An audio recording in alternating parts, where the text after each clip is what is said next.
அப்படியா ரவிபாலா? நானும் பொண்ணாக இருந்தால் இந்த மாதிரி வீடியோ போட்டு சப்ஸ்கிரிப்ஷனில் ஒன்றும். ஹலோ, அசட்டாக சொல்லிட்டீங்க ஒன்றும் பண்ணாமல் ஏர்ன் பண்ண முடியும்னு. லேடிஸோடைய பிறப்பு தான் மோசமான பிறப்பு இருக்கிறது, நான் சொல்லட்டுமா? என்ன இப்படி சொல்கிறீங்க கோபிநாத்? ஈஸியாக சம்பாதிக்கிறதுன்னு நினச்சிட்ருக்கீங்களா? நீங்கள் உட்காந்து பாருங்கள், போடுற ஒவ்வொரு பேட் கமெண்ட்ஸ்க்கும் அண்ட் தென் மெம்பர்ஷிப்பில் ஜாயின் பண்ணவங்கக்கிட்ட பேசாமல் பேசுகிறதுக்கும் அவங்க கேட்குற கேள்விக்கெலாம் நாங்கள் பதில் சொல்லிவிட்டு சொல்லு பார்ப்போம்மா. என்ன ஈஸியாக சொல்கிறாரு பாருங்கள். பொம்பளையாக இருந்தால் அழகாக இந்த மாதிரி உட்காந்து சப்ஸ்கிரிப்ஷன், அதான் சொல்கிறேன், சப்ஸ்கிரிப்ஷன் பண்ணி சம்பாதிப்பாங்க. ஒவ்வொருத்தரையும் ஜாயின் பண்ணுங்கள் சொல்லி ஏமாந்து போய் அதுக்குன்னு சில பேர்லாம் அதுக்குன்னு அழகாக ட்ரெஸ் பண்ணிட்டுலாம் உட்காருவாங்க. ஒருத்தர் கூட ஜாயின் பண்ண மாட்டாங்க.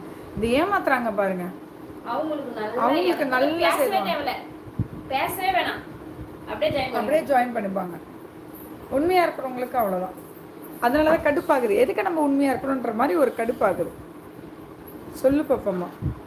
சொன்னீங்கக்கா. ஏகேம்மா வாங்க.